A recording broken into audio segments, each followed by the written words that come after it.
You should have listened, Eivor. I tried to tell you. The gods are real, and their power is within our grasp. Fulke, circa 873.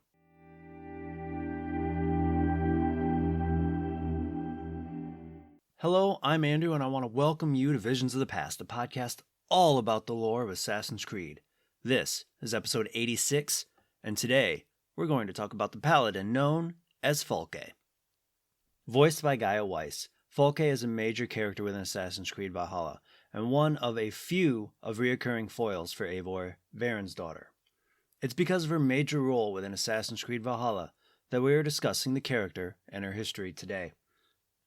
Born in Bruges within the country of Flanders, now part of Belgium, to a fishwife, Fulke dreamed of adventure.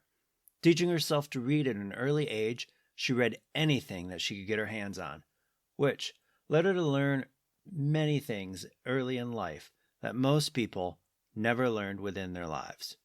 Within this knowledge, she came across information on the Isu, as well as their relics, a knowledge she followed with vigor.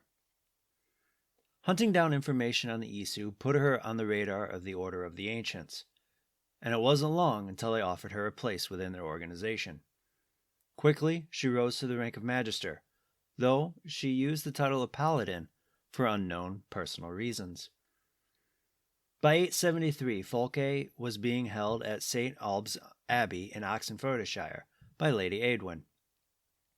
Rescued from the abbey's crypt by Eivor Varinsdottir, Fulke led Eivor, along with Sigurd Striborn's and Basim ibn Ishak, to a farm nearby and told them of the Saga Stone that was brought to England by Ragnar Lothbrok.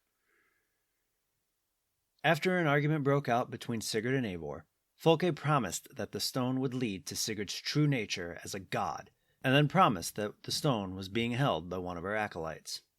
Reluctantly, Eivor escorted Fulke to Evinghow Tower, finding that it had been ransacked.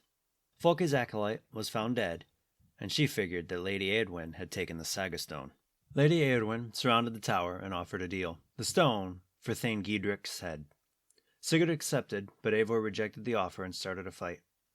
After the fight, Eivor reminded Sigurd of their oath to Giedric, and Sigurd replied that he had no intention of failing his word to Giedric, and that Eivor needed to trust his judgment and keep her emotions in check.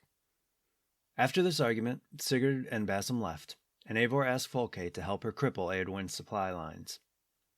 Agreeing, Fulke went to Eaton Barn and tried to get a merchant to give her a line of credit so Eadwine's army couldn't have the supplies. She failed, but when Eivor showed up and she told the merchant a story that he thought was a curse, he ran off, leaving his wares. Fulke then convinced Eivor to use the carts of oil to ambush soldiers that the merchant had said was coming. After the ambush, Fulke asked Eivor if she felt that Sigurd was descended from the Isu. After denying the idea, even the idea that Sigurd's family line could have started with the Isu, they agreed to regroup with Giedric. After Fulke arrived, Giedric's army was about to attack Lady Eadwine at Sinebell Castle. After the assault, Fulke, Sigurd, Basim, and Eivor made their way to Lady Eadwine, and after her defeat, the four went inside the monastery where the Saga Stone was being held.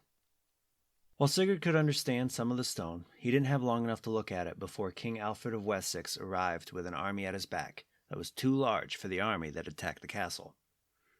Sigurd decided that a parley was the best way to get out of the castle alive, and during the parley, Fulke interrupted and convinced King Alfred to take Sigurd instead of Basim for the proposed prisoner exchange. Even though she was seen as a traitor by Eivor and Sigurd, all involved agreed to the exchange, and King Alfred left Sigurd in the hands of Fulke. On the way to Kent, Fulke sent a letter to Eivor and Ravensthorpe, admitting that Sigurd had been left in his care. On the way to Kent, Fulke left a letter to Eivor and Ravensthorpe, admitting that Sigurd had been left in her care, and that she was a member of the Order of the Ancients that Basim and Hytham were hunting down, and signed it with her nickname within the Order, the Instrument. While it's unclear how long Fulke spent trying to get Sigurd to see exactly what he was, we do know a lot of this time was spent in Canterbury.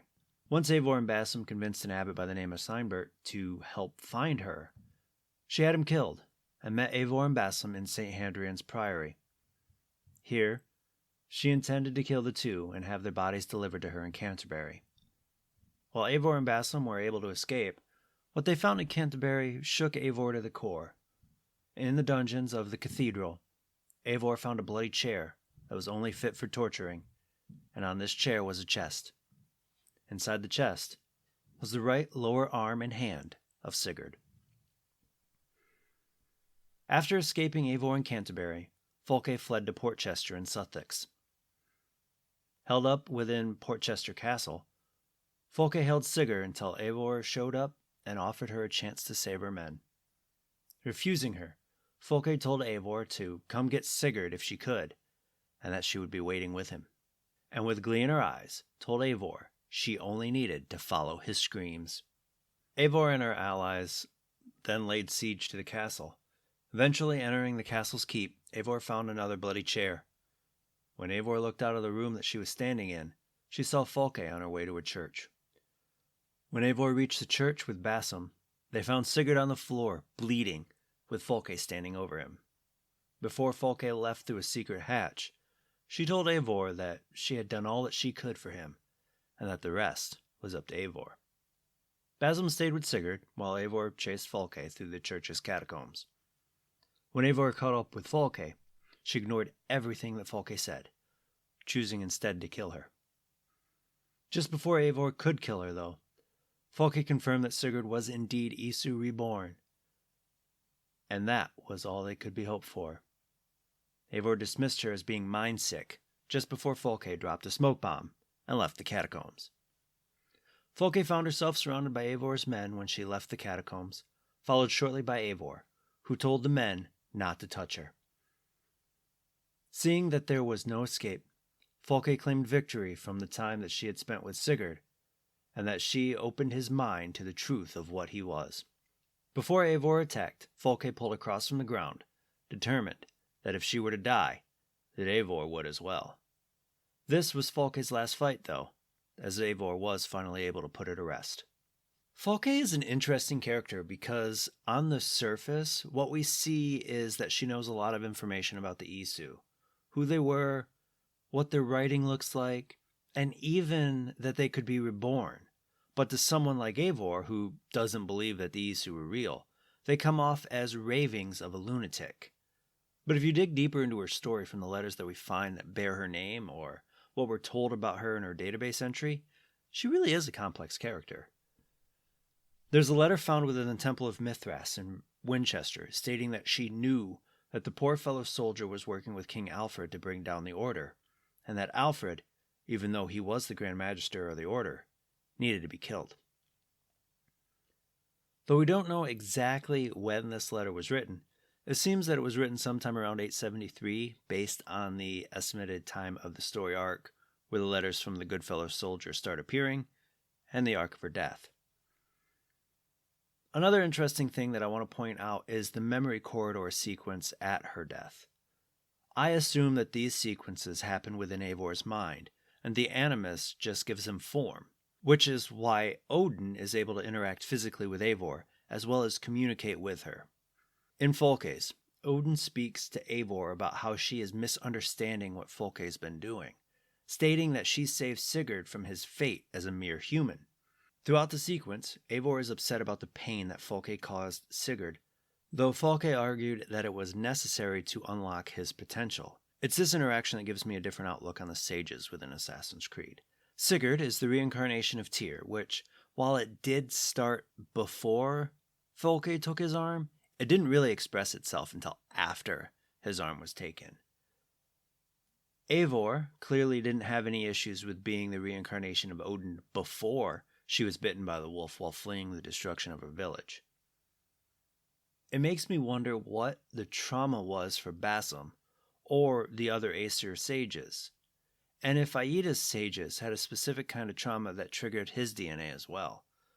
Fulke, outside of her knowledge of the Isu, is a little bit on the sadistic side. She acted like she enjoyed the pain that she was causing Sigurd, and it seemed to me at least that the joy that she was getting out of the pain was for the pain itself and not for unlocking his potential. But what do you think about Fulke? Let me know on Twitter at visions_AC. Thank you for joining me today. Be sure to tune in every Tuesday for new episodes.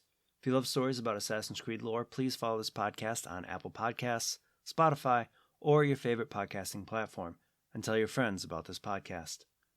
If you have any questions about Assassin's Creed or topics you'd like me to cover, please feel free to hit me up on Twitter and Instagram at visions_AC, and you can find those links in the show notes below.